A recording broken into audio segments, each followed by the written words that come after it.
Hey, it's Jason Creel. Is the lawn business a good business to be in or not? You know, and I've went back and forth on this in my years in the lawn business, but I've always done fairly well in the lawn business, but sometimes I would get frustrated with it through equipment tearing up or the difficulty of managing employees or the difficulty of the work. It can get tiresome and wear you out. But I've come back to the place to where I think the lawn business is a really good business to be in. And let me explain why. I think the main reason is the overwhelming demand for lawn service. I mean, there is, I don't know, in my town, I don't know what percentage it is that either has their yard professionally mowed or sprayed for weeds and fertilized. But I mean, it's an overwhelming demand, and the statistics show that it's still growing. And so there is a huge demand for your services. Now, I think where people get frustrated is they feel like, and I felt this way, I felt like, I work all the time, just work, and yeah, you're making money, but then, you know, a piece of equipment tears up or something happens, and you feel like you end up giving the money back, and you kind of wonder, am I really getting anywhere? And maybe you think, I just can't do any more work. I mean, this is all I can handle. I've got a helper, and we're kind of maxed out.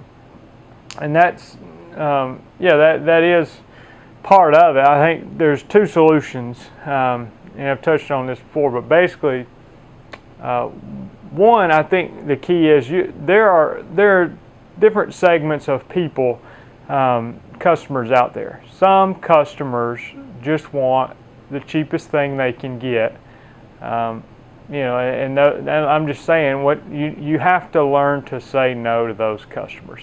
I've been saying no more this year, and it just feels great. I mean, I'll just be honest, it feels great to say no to customers that say, call you.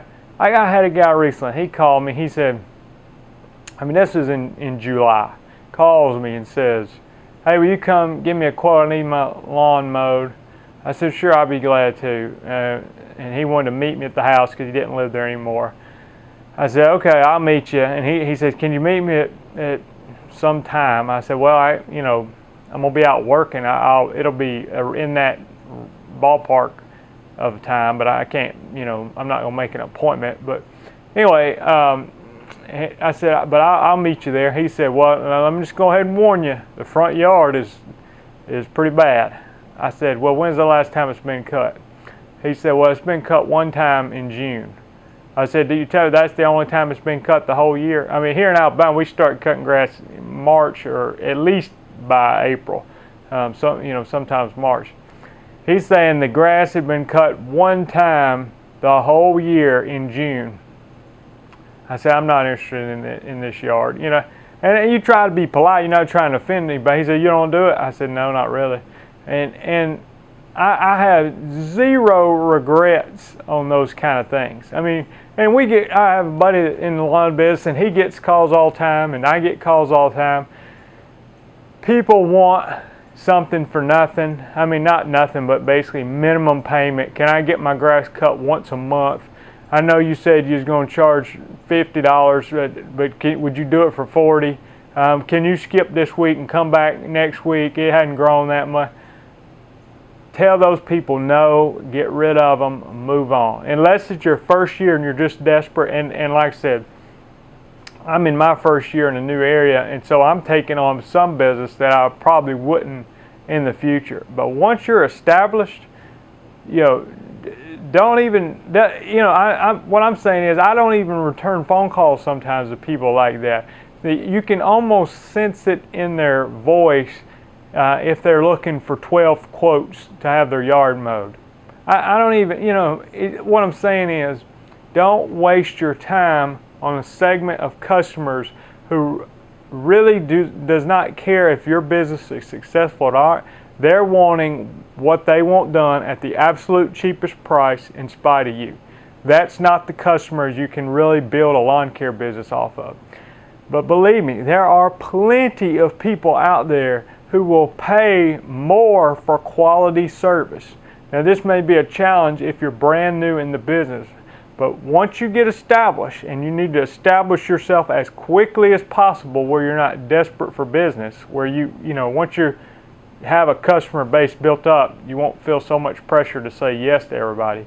But once you get established, then you're looking for that right customer who wants his yard mowed or sprayed or whatever you're doing on a regular basis, pays their bills on time, and you charge a price that's profitable. I'm not talking about ripping people off, but if you'll notice, people who are generally successful long-term in lawn care, they're usually not the cheapest people. Okay, I'm not saying they're the most expensive, but you need to position yourself in a way that you can charge middle to middle upper, of the going rate. I mean, at least middle, because listen, there's expenses that come up, and the more money you're generating, then it just allows you to keep better employees. It allows you to have better equipment.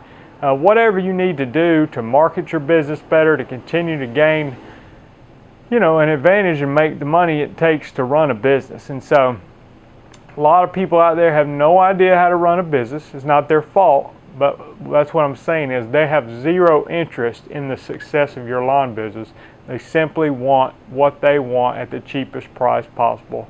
You got to learn to tell those people no and move on and build your business with a great clientele. And the way I try to look at it is, you know what, every year, let's just say this year I gained 50 customers, 5 of them are going to be duds.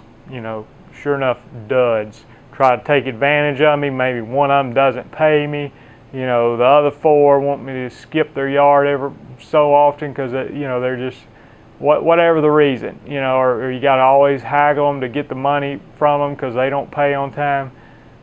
Just understand that those are out there, and as you gain customers, you're going to get those. But the way I looked at it is, yay, I got 50, 5 were duds. I've got 45 good ones this year that I didn't have last year.